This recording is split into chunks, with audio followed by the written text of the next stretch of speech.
Hello, my name is John, and today we'll be reading When Republicans Win, Politics Are Dysfunctional by Dennis Prager on DennisPrager.com, posted November 11th, 2014. Dennis Prager wrote this article after the Republicans crushed the Democrats in 2014.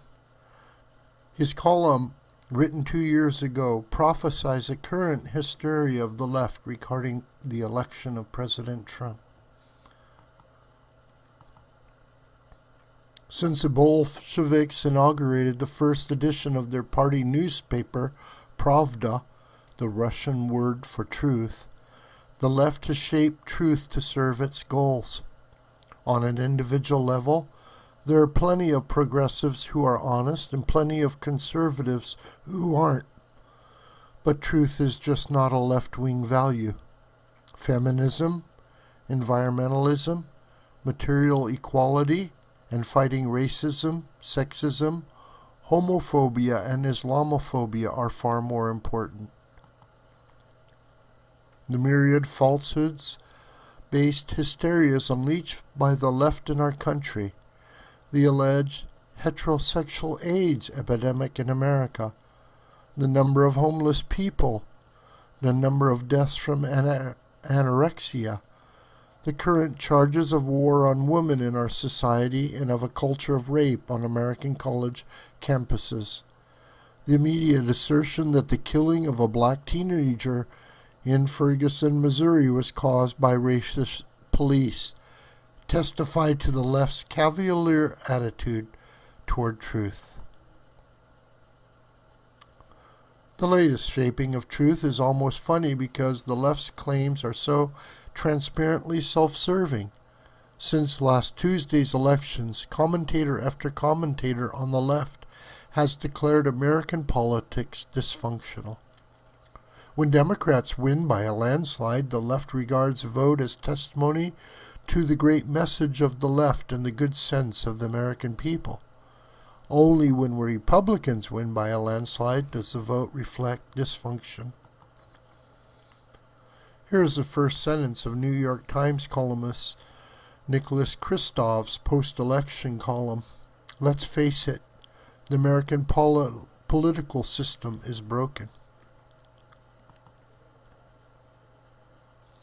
Here's the first sentence of New York Times columnist Tom Friedman's post-election column. We've just had a nonsense midterm election.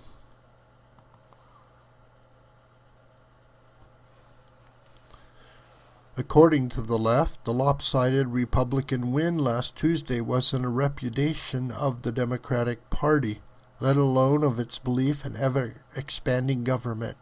Rather, it was a repudiation of Washington's dysfunction. The voters were sending a message, the argument goes, not to Democrats but to Washington. The message? That they are sick of the inaction and dysfunction there. A second explanation on the left is related to the first. The elections were a repudiation of Congress. Thus Kristof's second sentence. A poll last year found Congress rated lower than cockroaches. I checked that poll. It is no wonder Kristof didn't cite the name. Readers might ask, what poll is that? And cockroaches? Are you serious? It was conducted in October 2013 by an obscure polling group, Public Policy Polling, that showed that Americans prefer cockroaches to Congress.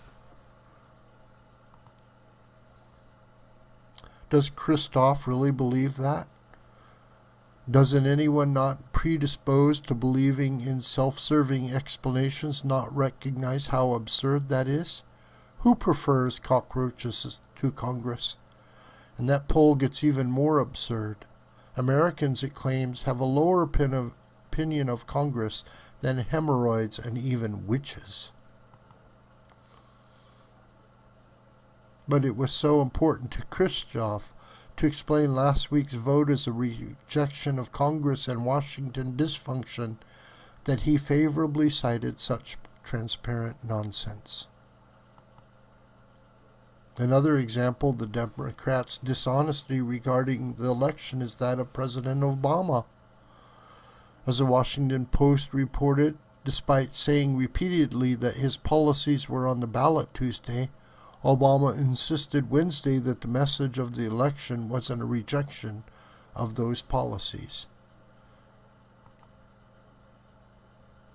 How does anyone, let alone a president, say, make no mistake, these policies are on the ballot, every single one of them, shortly before an election, and thoroughly deny that on the day after the elections? There is one incontrovertible proof that all this talk about the elections being about a dysfunctional Congress, in the president's words, a sign that the American public wanted politicians to work together to get things done, is, to put it nicely, phony. That proof is the state elections. People don't vote for their governor or for their state assemblies because of how they feel about Washington and its alleged dysfunction. Yet the Democrats were trounced in state after state elections, including some of the most liberal states. As reported by the National Conference of State Legislators on Wednesday, Democrats lost majorities in the West Virginia House, Nevada Assembly and Senate, New Hampshire House, Minnesota House, New York Senate, Maine Senate, Colorado Senate, Washington Senate, and New Mexico House. The vote also increased the number of state legislative chambers with Republican majorities to 67 from 57 out of a total of 99. Tim Story, the bipartisan group's election analysis, observed, Democrats will control the lowest number of state legislators since 1860, the year the Republican Party was founded and elected Abraham Lincoln, President of the United States. Not to mention the fact that Republican governors were elected in such liberal states as Massachusetts, Illinois, and Maryland, and retained in liberal Michigan and Wisconsin. All because of Washington dysfunction? Apparently the left really believes its version of truth. For America's sake, let's hope they will continue to do through 2016. In fact, Dennis Prager's column was prescient. They continue to not focus on the fact that they have ignored the working class Americans and ignored the voters, instead calling any election that goes against them dysfunctional. Therefore, Donald Trump won in electoral landslide. This video is a production of the School of the White Crane. My name is John Brooker, and you can reach me through commentary on this video or through the Gmail listed here. Please share this video with friends and family and on social media. May God richly bless you.